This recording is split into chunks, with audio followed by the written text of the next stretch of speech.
ത്രിയേക ദൈവത്തിന് സ്തുതി. ഈ പ്രഭാതത്തിലെ നമ്മുടെ വായനാഭാഗം ലേവ്യ പുസ്തകം 26 മുതൽ സംഖ്യാപുസ്തകം 1 അധ്യായം വരെ. ഇന്നത്തെ ചിന്തയ്ക്കായി ലേവ്യ പുസ്തകം 27 അധ്യായം 34 വാക്യം. ഇസ്രായേൽ മക്കൾക്കു വേണ്ടി യഹോവ സീനായി പർവ്വതത്തിൽ വെച്ച് മോശയോട് കൽപ്പിച്ച കൽപ്പനകൾ ഇവ തന്നെ. ഇസ്രായേല്യരോട് ദൈവം ചെയ്യുന്ന ഉടമ്പടിയുടെ അന്തിമ പ്രഖ്യാപനങ്ങളാണ് ലേവ്യ പുസ്തകം 26, 27 അധ്യായങ്ങളിൽ നമ്മൾ കാണുന്നത്. ദൈവത്തിന്റെ കൽപ്പനകൾ അനുസരിച്ചാൽ ഉണ്ടാകുന്ന അനുഗ്രഹങ്ങളും അവയെ അവഗണിച്ചാൽ അവർക്ക് നേരിടേണ്ടി വരുന്ന ശിക്ഷകളെക്കുറിച്ചും യഹോവയായ ദൈവം വളരെ വ്യക്തമായി വിശദീകരിക്കുകയാണ് ഇവിടെ ചെയ്യുന്നത്. എന്നാൽ 27 അധ്യായത്തിൽ ദൈവത്തിനായി സ്വമേധ ചെയ്യുന്ന നേർച്ചകളും സമർപ്പണങ്ങളും എപ്രകാരമായിരിക്കണമെന്നും പഠിപ്പിക്കുന്നു. എന്നാൽ ദൈവവുമായി ഉള്ള ബന്ധം വെറും നിയമങ്ങൾ മാത്രമല്ല, മറിച്ച് അത് ഹൃദയത്തിന്റെ സമർപ്പണമാണെന്നും ഈ അധ്യായങ്ങൾ നമ്മെ പഠിപ്പിക്കുന്നു. ഈ ഭാഗത്തു നിന്നും 2 ചിന്തകൾ പങ്കുവെക്കട്ടെ. ഒന്നാമതായിട്ട്, അനുസരണം അനുഗ്രഹത്തിന് മുഖാന്തരമാണ്. ദൈവകൽപ്പനകൾ അനുസരിക്കുന്നവർക്ക് ദൈവം വാഗ്ദാനം ചെയ്ത അനുഗ്രഹങ്ങൾ ലഭിക്കും.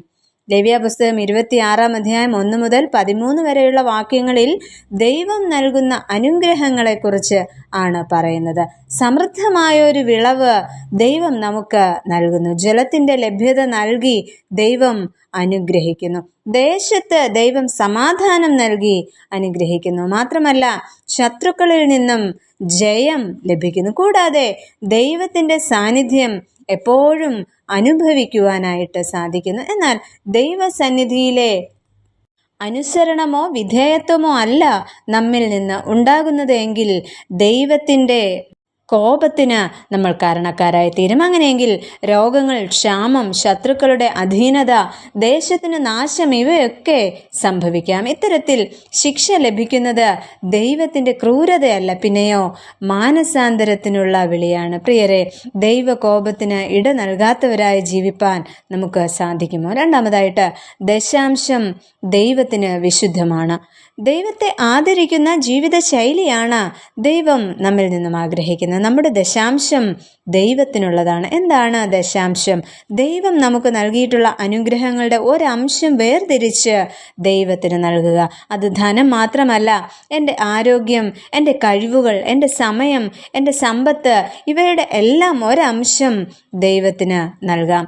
ദൈവത്തെ ആദരിക്കുന്ന ഒരു ഹൃദയത്തിൻ്റെ പ്രകടനമാണ് ഇത്.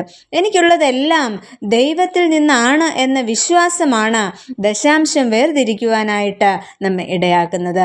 അപ്രകാരം സന്തോഷത്തോടെയും മനസ്സ് തുറന്നും ഉള്ള നൽകലാണ് ദശാംശം എന്ന് പറയുന്നത്. മാത്രമല്ല, എൻ്റെ ജീവിതത്തിൽ എൻ്റെ ദൈവത്തിന് പ്രഥമ സ്ഥാനം നൽകുന്ന ഒരു അനുഭവമാണിത്.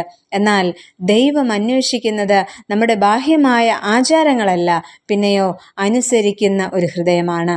അങ്ങനെയെങ്കിലും ദൈവത്തെ അനുസരിക്കുവാനും ദൈവിക കൽപ്പനകൾ പ്രമാണിക്കുന്നവരായിട്ടും ജീവിപ്പാൻ ദൈവം നമ്മെ ഏവരെയും സഹായിക്കട്ടെ. പ്രാർത്ഥിക്കാം. പ്രിയ കർത്താവേ, ഞങ്ങളുടെ ജീവിതത്തിന് അനുഗ്രഹമാണോ ശാപമാണോ ലഭിക്കേണ്ടത് എന്ന് ഇന്ന് തിരഞ്ഞെടുക്കുവാൻ ഞങ്ങളെ സഹായിക്കണമേ. അവിടുന്ന് ഞങ്ങൾക്ക് നൽകിയിട്ടുള്ള എല്ലാ അനുഗ്രഹങ്ങളിൽ നിന്നും ദശാംശം നൽകുവാനും ഞങ്ങളുടെ ഹൃദയങ്ങളെ അവിടുന്ന് ഒരുക്കണമേ. ആമേൻ.